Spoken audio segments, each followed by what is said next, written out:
Hi, I'm Dan Ittle. I'm the author of a book called This Can't Be Right, The Education of an American Teacher.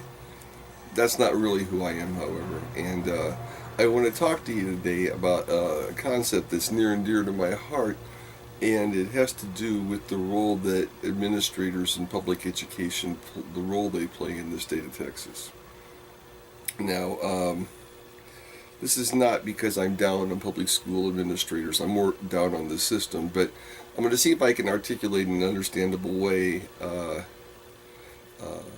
why there's a problem and why you should be concerned and proactive on this topic. Uh, First of all, because so it doesn't seem like I just fell off the turnip truck and there's some guy just ranting on YouTube. Let me tell you who I am. Um, I taught about 5,000 students over 25 years. I taught I'm an elementary music teacher, but I was a piano teacher. My degrees are both in music education.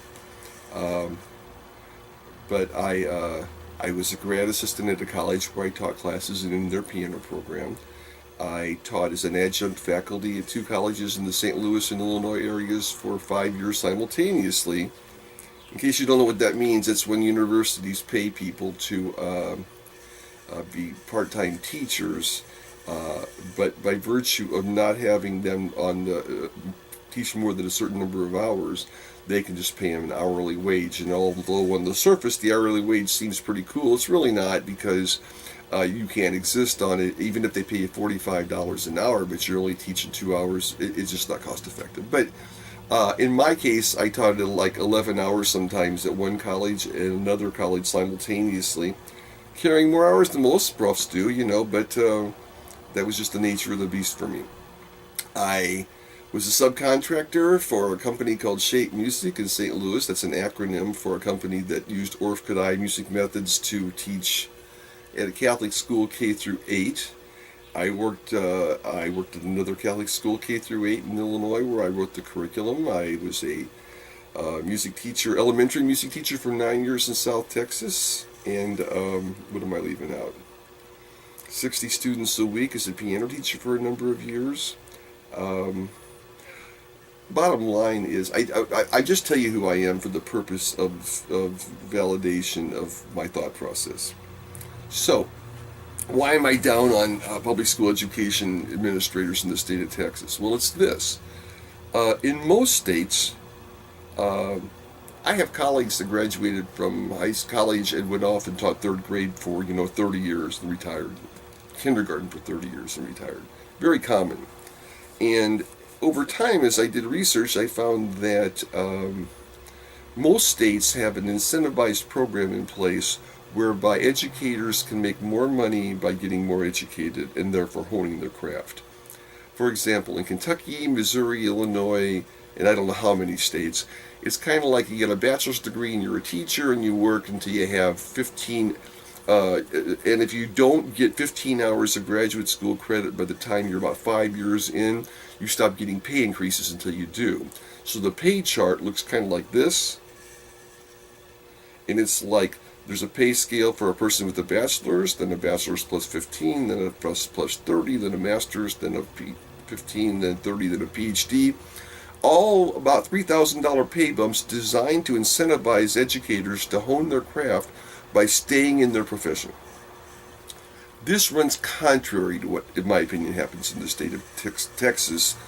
And in the beginning, I didn't recognize that independent school district, what that could mean. But when you're an independent school district, you're self-contained within certain parameters. Now, I recognized a problem, or I thought I did, when I first moved to the Rio Grande Valley, and I recognized that there were so many cars in the school administration parking lots to my eye relative to how many students were in the district.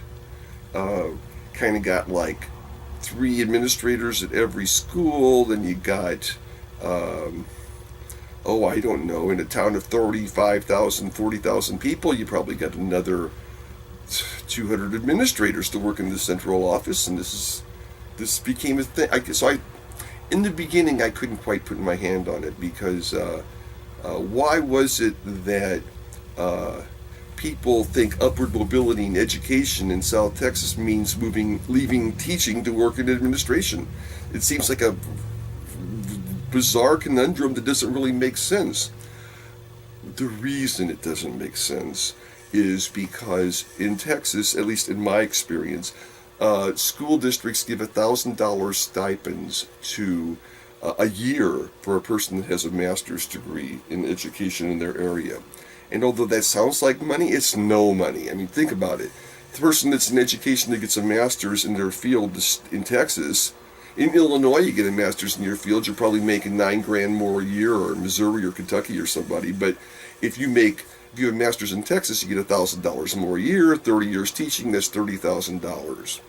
Teacher salary average over a career is probably $48,000 at this date and time. So you sacrificed 2 years of $48,000 income. You sacrificed the effect those 2 years would have on your retirement, increasing your multiplier toward how much you'd get the rest of your life. And you paid 2 years to get that information while you were in college. And so I wrote a book called This Can't Be Right, The Education of an American Teacher. In that book, I do a PowerPoint presentation, or not a PowerPoint, but a graph that you can read that talks about the disparity, why you are de-incentivized in this state to stay in the classroom and motivated to leave and stop teaching. I just think that's kind of a ridiculous dynamic.